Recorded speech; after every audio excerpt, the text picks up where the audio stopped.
Bu nega selga tushdi? Odamlarni manipulyatsiya qilish uchun. Nega bu yerdagi sell side deb yozib qo'yganimni ko'pchilik MSS deb oladi. Bo'ldi, narx bu yerda MSS bo'ldi, endi New York sessiyasi bu yerdagi FVG'lardan selga yuramiz. Yo'q, buni sessiyalari tushunadigan odam bunaqa o'ylamaydi. Hello guys, sizlar bilan Tuken. Bugungi mavzuyimiz sessiyalar. Bilasizlar, o'zi 3 ta dona sessiya bo'ladi: Aziya, London ili New York. Biz ishlashimiz ko'proq kerak bo'ladi New York sessiyasida. Londonda 50-50 agar zo'r vaziyat bersa ishlayveramiz. Aziyada 100% ishlamaymiz va overlap vaqtlarida. Overlaplari ham ora-orada cho'tirib ketaman. Xo'p, chap tomondagi kartinaga qaraydigan bo'lsak, bu yerda ko'rib turibsizlar, market maker buy model va biz mana qora korobka bilan chizgan joyimda kichkina time frame ga o'tib, sessiyalarni qo'shib ishlatamiz hozir. Xo'p, bu H1 time frame deb oladigan bo'lsak, bunisini M15 va M5 deb olamiz. O'zi aslida M5, lekin biz M15 da qarasak ham bo'laveradi. Xo'p, bizda katta time frame nima kerak?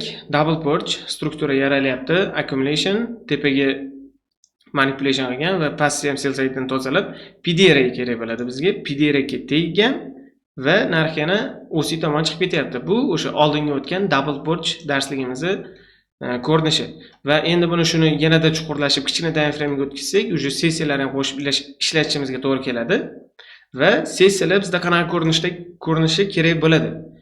Xo'p, bizda Aziya range, buni ko'pchilik biladi. Aziyani hayni olgandan keyin low ga tushish kerak yoki low bo'lmasa high ga chiqish kerak va gap bu haqida emas. Bu yerda biz yanada chuqurroq ko'rsatib beramiz hozir. Bu yerda 3 ta sessiyani bir-biriga ulash desak ham bo'ladi. Aziya range har doimgidek tepa va pasti likvid hisoblanadi, buni hamma biladi va bizda overlap bor. Overlap nima? Orada 2 soat dam desa ham bo'ladi. O'sha bankdagilar ovqatlanishga chiqib ketadigan, o'sha garchi impuls bo'lmaydigan, narxda impuls yo'qoladigan vaqt. Va bu vaqt biz ishlamashimiz kerak. Shuni ham bilib qo'yinglar va har bitta joylarda har bitta kerakli narsani gapda aytadigan joylari bo'ladi-yu, masalan, overlap vaqtidagi strukturaga ishonma degan gap bor. Men o'zimning trade planimga ham xuddi shu gapni yozib qo'yganman. Nega? Chunki bu yerdagi narx ko'rinishi aldonchiq, manipulyatsiya bo'ladi. Xuddi Aziya sessiyasida range bo'lib qo'ygani kabi, bu yerda ham qanaqadir aldonchiq harakat bo'ladi. Masalan, narx shu yerda bayga struktura yasab chiqib ketyapti-da. Bu yerda ko'pchilik mana order bloklardan bayga kiradi, lekin bu bilmaydiki, bu aldonchiq harakatligini. Keyin London kirish bilan sirasi hammasini stopini oladi. O'shaning uchun overlap vaqtidagi strukturaga hech qachon ishonmaydi. Xo'p, bu ham Aziyani ukasi deb aytaman men to'g'rirog'i, chunki buni ham tepa va lowi, high va lowi liquidness hisoblanadi. Aziya sessiyachalik kuchli liquidness bo'lmasa ham, no liquidness hisoblanadi baribir ko'proq. Xo'p, bizda IMD ni ko'pchilik biladi, to'g'rimi? Xuddi shu narsani sessiyaga yoyib yuboradigan bo'lsak, bizda Aziya range, o'sha range deb turganimdek accumulation bo'ladi. Keyin manipulation qaysi sessiya? London sessiyasi bo'ladi va New York sessiyasi o'sha distribution, o'sha narxi kerakli joyga olib chiqib beradigan sessiya hisoblanadi. Eng kuchli sessiya ham New York hisoblanadi, chunki narx o'tda tezroq harakat qiladi Londonga qaraganda. Xo'p, endi yanada chuqurlashamiz. Qaysi vaqtda kunlik low yasaladi? O'shanisi. Videoda qisqa tanaffus. Bu bizning Telegram kanalimiz. Bu yerda kunlik, haftalik ideyalar hammasi tashlab boriladi va mana qanaqa pozitsiya ochganlarimni hammasini shu yerda ko'rib borishingiz mumkin. Va bu yerda community'dagi bolalarning qilgan natijalari sizlarga ham xuddi shu community'ga taklif qilaman. Va videoga qaytamiz yana. Erta vaqt yozib qo'yganman maytda.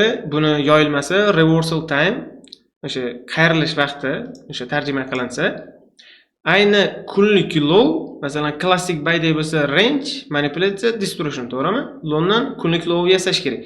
Kunlik low yasaganda ham bizga nima kerak bo'ladi? PDR bo'lish shart. Prosta tak maytga pastga tushib maytdan bitta MSS bersa, buni bo'ldi demak shu yerda Londonning eng low shu yerda ekan, kunlik low shu yerda hisoblanadi, keyin New Yorkdan bayga chiqadi degan narsa hisobga ketmaydi.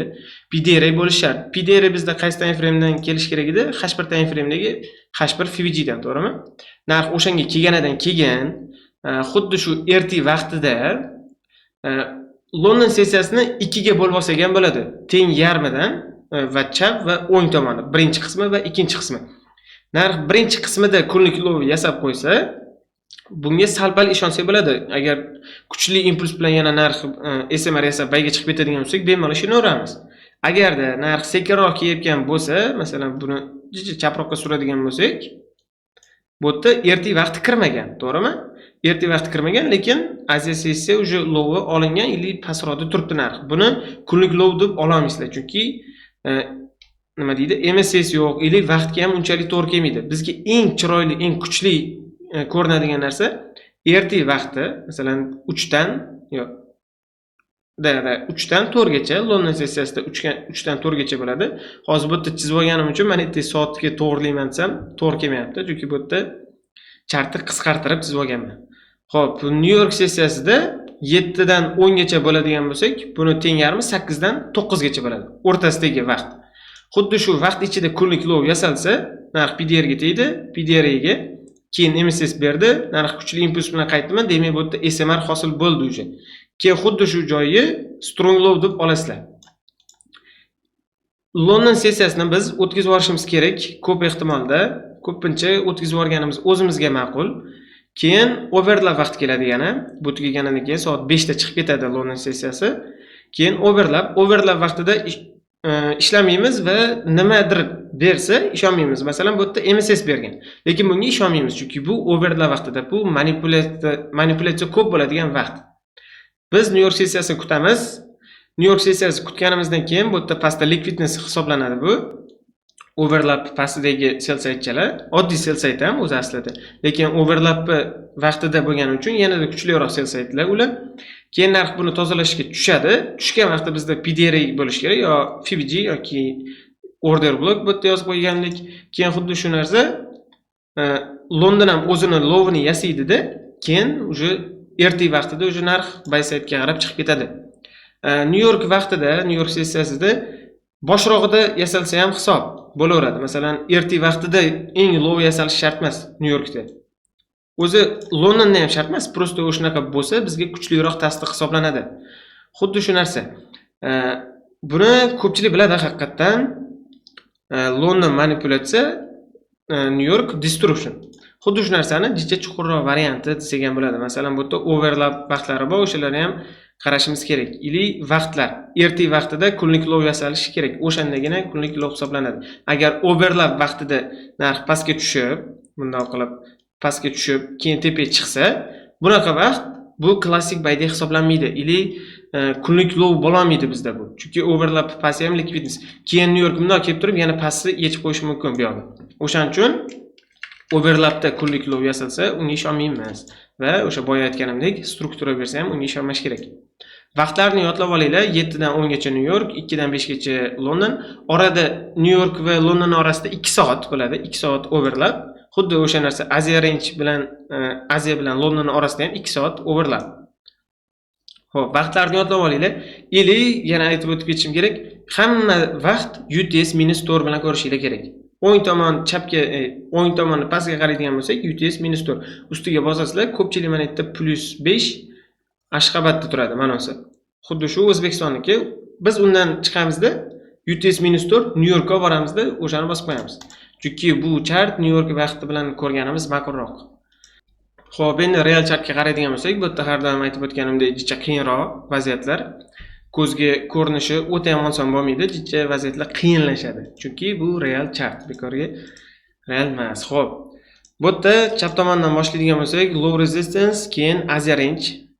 Biz mana shu London sessiyasida уже obedda bo'ladi, soat 11 larga to'g'ri keladi.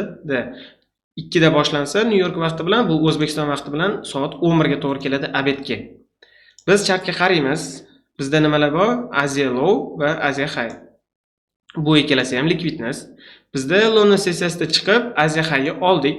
Xo'p, bu degani Asia high'ni oldik, endi low'ga tushamiz degani, to'g'ri. Har doim ham tushmaydi. U 100% tushadi degan narsa yo'q. Prosta target uchun yaxshi Asia low. Keyin narxi uni olganidan keyin dalcha yana sel qarash xato. Chunki birinchi Asia high'ni oldi, endi New York ham selagan degan narsa yo'q. Biz общий sessiyalarga qarashimiz kerak. Общий sessiyalarga qaraydigan bo'lsak, bizda boya aytib o'tgandek, ertaga vaqtida kunlik low yasaldi. London sessiyasini o'tkazib yuborganinglar o'zingizlarga ma'qul. Chunki riski balandlashib ketadi. Bu yerda M1 ga tushib olib men shu yerdan kattaroq ushlayman desanglar, o'zingizlarga qiyin bo'lib ketadi. Chunki manipulyatsiya ko'payib ketadi. M1 time frame da shum ko'p. London sessiyasini o'tkazib yubordik. Bu yerda bizda SMR hosil bo'ldi. Narx impulsni tushdi va impulsni tepaga chiqib ketdi. Keyin overlap vaqti keldi. Overlap vaqti mana ko'rib turganinglardek ko'zga sezilarli darajada narx sekinlashgan, to'g'rimi? London sessiyasini ob'yomini qaranglar, kattaligini punktini, endi overlapni qaranglar. Chap tomondagi overlap ham shu Aziya bilan birga bir range bo'lib qolgan. O'shaning uchun sessiyalari ichida trade qilishimiz kerak. To'g'rirog'i sessiyani ichida entry qilib olishimiz kerak, keyin kutsak ham bo'laveradi birpas. Xo'p. Bu yerda nima bo'lgan? Har doim o'sha mening sevimli narsam double porch. Narx chiqqan, jicha korreksiya olgan, keyin yana buy side'dan o'zi yasagan buy side'ni yechdida, overlap vaqti kelib qoldi. Keyin overlap vaqti selga tushdi. Bu nega selga tushdi? Odamlarni manipulyatsiya qilish uchun. Nega bu yerdagi sell side deb yozib qo'yganimni ko'pchilik MSS deb oladi. Bo'ldi, narx bu yerda MSS bo'ldi, endi New York sessiyasi bu yerdagi FVG'lardan selga yuramiz. Yo'q, buni sessiyalari tushunadigan odam bunaqa o'ylamaydi. Buni manipulyatsiya deb, prosta double porch overlap manipulyatsiya qilyapti, bunga ishonmash kerak. Xuddi o'sha boya aytganimdek, overlap vaqtidagi narsaga ishonma. Bo'ldi. Keyin bu yerda yana bitta sekretli narsa qolib ketgan. Narx kelib turib, order blokka tegmagan, to'g'rimi? Mana yaqin kichkinagina punkt. Keyin narx jicha buy side'ga chiqdi. Ko'pchilik уже bu joyda buy qilishni boshlaydi bunday qilib. Masalan, aytaylik FVG'lardan tirs kirzadi, keyin stop loss qatga lowga, take profit esa highga. To'g'rimi? Xuddi shu vaziyatda даже o'zim ham kirganman. Bu joyda o'zim ham xato qilib qo'ygan joyim bor. Chunki nega bu yerda SMT bo'lib qolgandi bu joyda dollar bilan. O'sha SMT ga ishonib, adashib, shoshilganman, to'g'risi. Shoshilib buy kirib o'rganman. Bu yerdagi low resistance bo'lib qolgan narsani unutganman va fake low degan narsa bor. Buni Blessed aytgan, masalan, aytdi FVG bo'lsa, narx shunga yaqin keladida, tegmasdan qaytib ketadi narx. Xuddi shu joyda ko'pchilik bo'ldi, mana shu tegmasak ham mayli deb turib, kichkina punktda hech narsa qilmaydi deb, xuddi shu joyda dalish yana sel qarab ketaveradi. Lekin narx nima qiladi? Xuddi shu joyda sel qaraganlari yana bitta borib, haqiqatan FVG ga tegadi. Xuddi shu narsa fake high yoki fake low deyiladi. Bu normallik kuchli narsa, haqiqatan kuchli narsa bu. Qanaqadir odamni ancha chalg'itib qo'yadigan narsa-da, to'g'risi. Xuddi bu joyda ham o'sha narsa narx kelgan, order blokka tegmagan, keyin narx buy side'ga chiqib ketdi, ko'pchilik уже menga o'xshab buy qilishni boshladi. Keyin nima bo'ldi narx? Bitta pastga tushib, o'sha nima deydi, low resistance yechib, impulsni qilib, keyin narx impulsni buyga qarab uchib ketdi. Xuddi shu vaqtda yomon menga alam qilgan, o'sha vaqt shoshilganim xatoyim bo'lgan. Bu yerda PDRA bor edi, to'g'ri, men aytdim IFVG'lar, men aytdim FVG'lar bor edi, lekin bu yerdagi low resistance va fake low bo'lib qolgani odamni chalg'itgan va manipulyatsiya qilgan. Keyin narx bitta tozaladida, order blokka tegib, sразу uchib ketdi. Narx chuqurroq ham tushgani yo'q. Prosta maytdagi stop losslari yechib, likvidness yechib sразу ketib qo'ya qoldi. Chunki bu eng so'nggi likvidness edi. Bu yerda уже pastda likvidness yo'q. Masalan, bu FVG kelish shart emas. Chunki manetdagi fake lowdagi likvidness o'zi narx ko'tarishga yetadi bemalol. Va o'sha katta time frame'dagi narsalar ham hammasi buy bo'lgani uchun unchalik chuqur korreksiya bo'lmaydi. Pastga qaraydigan bo'lsak, buni sell side deb olmaymiz, chunki bu kunlik low va SMR desak ham bo'ladi buni.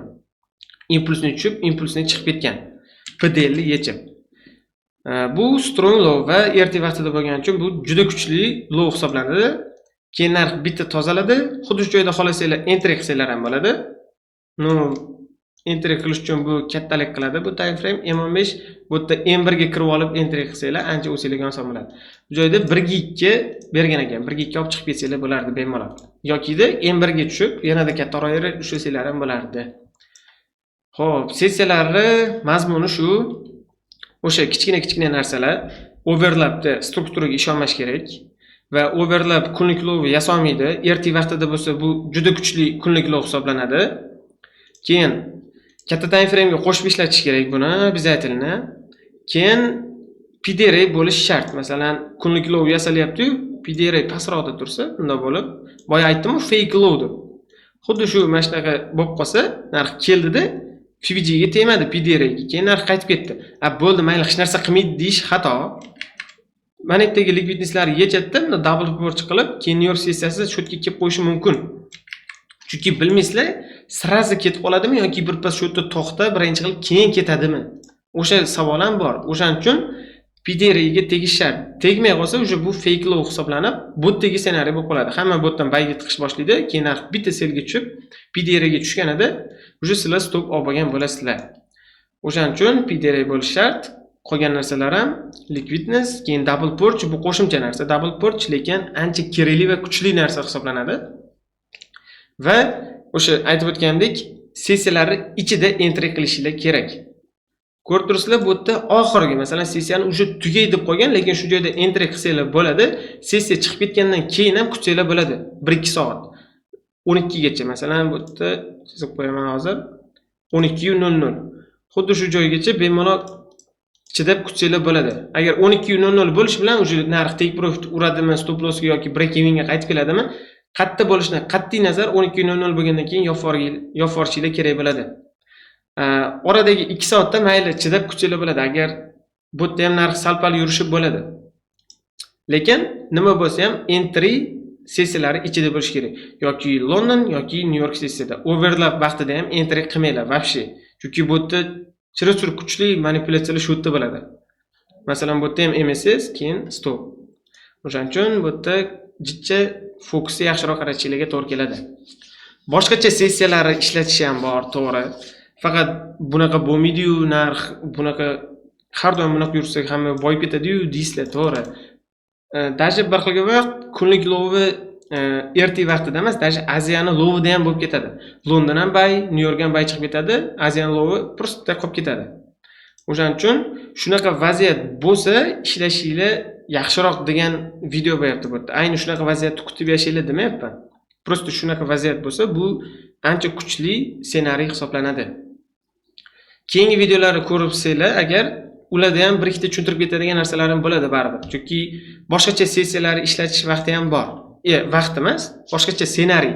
Masalan, London bayga yuradigan bo'lsa, New York ham dalchi bayga yuradigan sessiyalar bor, o'shanaqa vaqtlar. To'g'ri, o'shanaqa ssenariylar. O'shanaqalarni ham ishlashni o'rgatib ketaman, faqat keyingi videolarda. Chunki bu yerda sessiyani ishlashni o'rgatishim kerak edi. Agar yanada boshqacha ssenariylarni ham qo'shsam, o'sha miyalarga og'irlik qilib qolishi mumkin. Yangilar uchun, endi biladiganlar uchun unchalik ham og'ir bo'lmaydi. Xo'p, bugungi videomiz shundan iborat edi bolalar. Hammanglarga rahmat. Kanalga podpiska, like bosib qo'yasizlar degan umiddaman. Sizlar bilan keyingi videolarda ko'rishguncha